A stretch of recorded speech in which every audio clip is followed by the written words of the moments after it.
Next है हमारा to measure size of an astronomical object.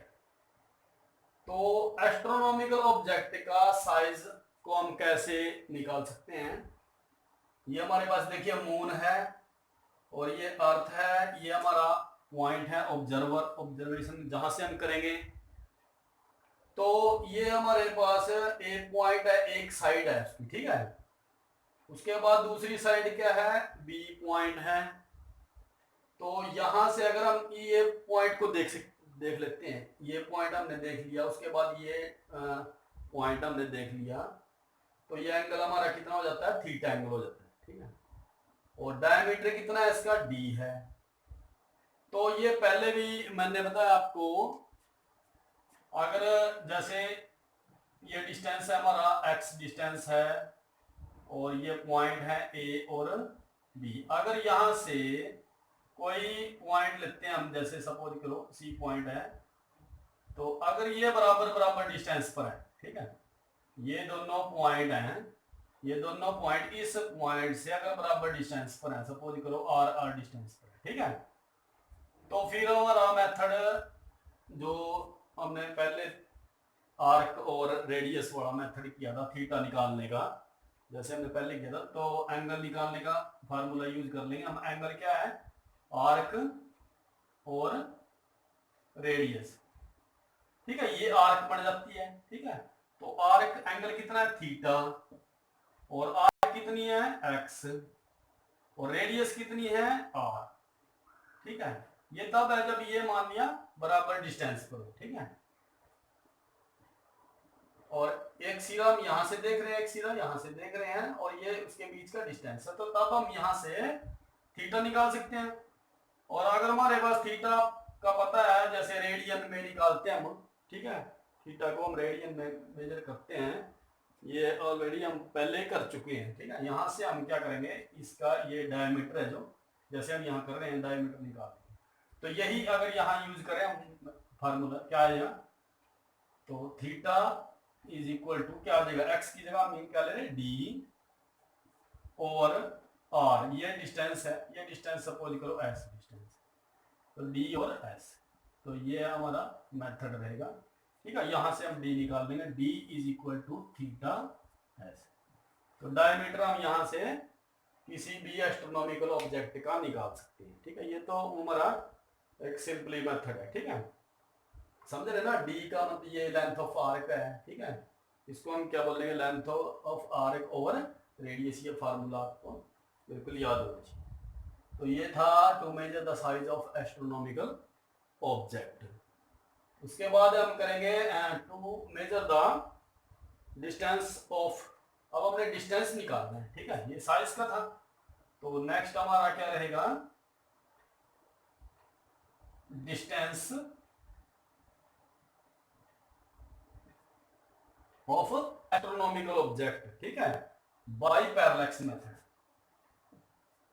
Bye parallax method, ठीक है। बड़ा इंपॉर्टेंट क्वेश्चन है, तो इसमें देखिए,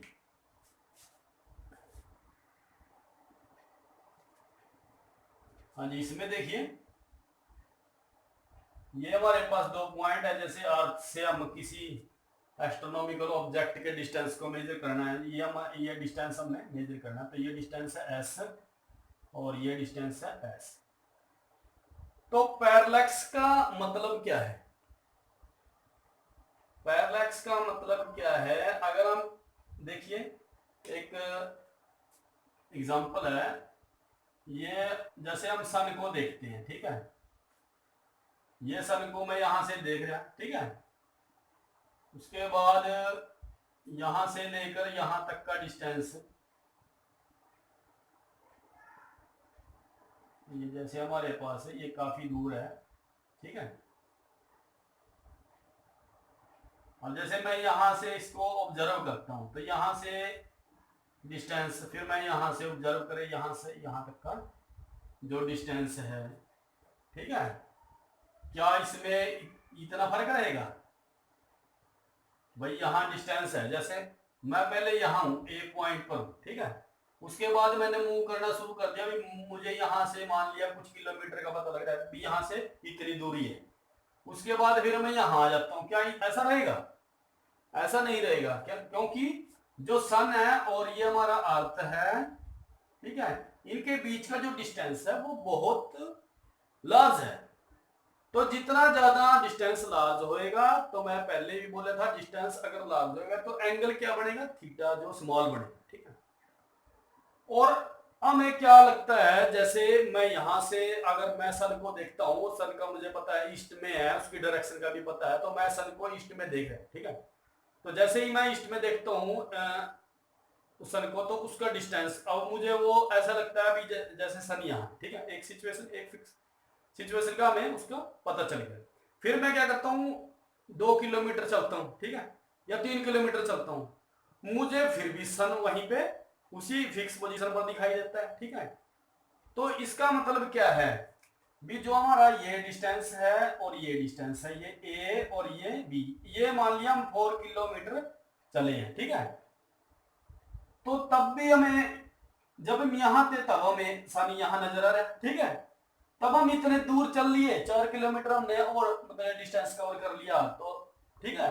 तो ये फिर भी हमें इसी पोजीशन पर नजर आ रहा है, यानी कि सन की जो पोजीशन है वो चेंज नहीं हो रही है, ठीक है।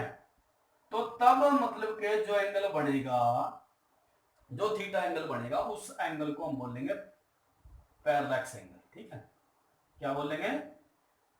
पैरेलैक्स एंगल या पैरालैक्टिक एंगल, ठीक है, पैरालैक्टिक एंगल, ठीक है। तो इसको हम पैरालैक्टिक एंगल है। अब इस एंगल को मेजर हम कैसे करेंगे? यहां भी देखो, यहां ये सेम ये एंगल बनेगा, ठीक है। तो इसको हम मेजर कैसे करेंगे? ये हमने ये डिस्टेंस निकालना है। अब यही कंडीशन है ना, देखो यहां से हमने इस स्टार को देखा, ये स्टार है, ई पॉइंट, E1 पॉइंट से हमने इस स्टार को देखा, तब हमने ये पोजीशन पर देखा, फिर हमने डिस्टेंस कवर किया, हम इधर चले, ठीक है, कुछ डिस्टेंस कवर किया, 1 किलोमीटर, 2 किलोमीटर, 3 किलोमीटर, ठीक है। तो हम यहां से देखा, फिर वही पोजीशन है इसकी, ठीक है, स्टार की। तो तब हम कैसे इसके डिस्टेंस को मेजर करेंगे? फिर वही हम यूज करेंगे सेक्सटेंट। उसमें क्या करना था, जैसे हम यहां थे, ठीक है, यहां थे, तो हमने क्या किया, सेक्सटेंट से हम इसको देखते रहे, स्टार को, इसको हम देखते रहे। देखो यहां ये हमारी पहली सिचुएशन थी, इनिशियल पे हम यहां थे।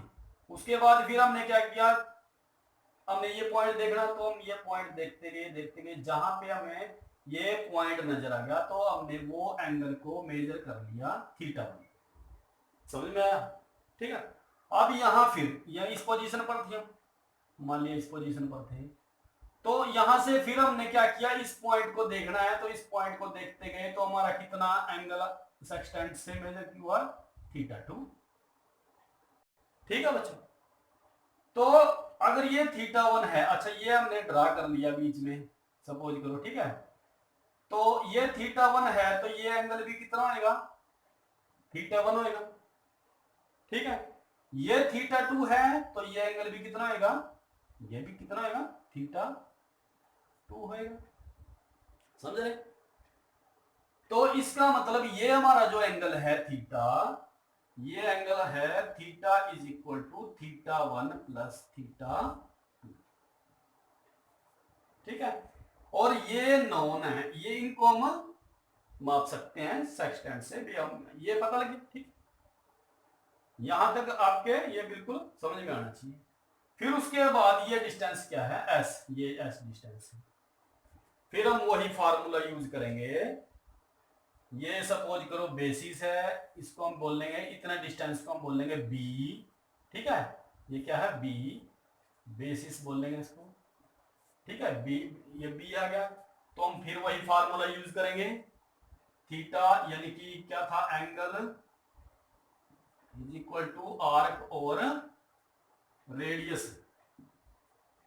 तो एंगल कितना है यहाँ, ये एंगल है θ1 प्लस θ2, यानी कि theta is equal to θ1 plus theta 2 is equal to arc, arc हमारी ये बन जाएगी, ठीक है, बेसिस बी, ठीक है, और डिस्टेंस एस। समझ में आ? तो यहां से हम एस को मेजर कर लेंगे, तो एस इज इक्वल टू कितना आ जाएगा हमारा, B by theta, S is equal to B by theta. तो ये हमारा थीटा क्या है, पैरेलक्स एंगल है, ठीक है। इस एंगल को मेजर करके हम आसानी से, ये डिस्टेंस भी हमें पता है बी का, ठीक है, पता है ना अभी हम कितने किलोमीटर चले, जैसे मैं बोल रहा था अभी 2 किलोमीटर चले, 3 किलोमीटर चले, 4 किलोमीटर चले, इस डिस्टेंस का हमने पता है, बी का हमने पता है, ठीक है। थीटा 1 थीटा 2 यहां से हमने मेजर कर लिया सेक्शन से, ठीक है। तो हम इस फार्मूले से, इस ये मेथड कौन सा है हमारा, पैरेलक्स मेथड है, इनडायरेक्ट मेथड में आएंगे, ठीक है। तो बड़ा ही इंपॉर्टेंट क्वेश्चन था ये। तो आज के लिए बच्चों इतना ही। तो आशा है आपको ये बिल्कुल समझ में आ गया होगा, और जो फिजिक्स है वो आपको बिल्कुल आसान लगने लग गई होगी, ठीक है, क्योंकि स्टार्टिंग है, स्टार्टिंग में बच्चे क्या करते हैं, थोड़ा सा कंफ्यूजन में रहते हैं। फिजिक्स सब्जेक्ट बड़ा इंटरेस्टिंग सब्जेक्ट है, इसको बिल्कुल हल्के में लेना है, मतलब ये नहीं अभी इसको वजन नहीं होना चाहिए दिमाग पे, ये तो बड़ा टफ सब्जेक्ट है, ये नहीं सोचना, ठीक है। हर एक आर्टिकल को उसका बेस हमें पहले पता होना चाहिए, ठीक है, हमारे बेस क्लियर होने चाहिए। तो बिल्कुल बढ़िया सब्जेक्ट है फिजिक्स का, और मैं आपको बिल्कुल आसान करके ये बताऊंगा, ठीक है। तो आप इसमें अच्छे नंबर ला सकते हो। तो थैंक यू, आज के लिए इतना।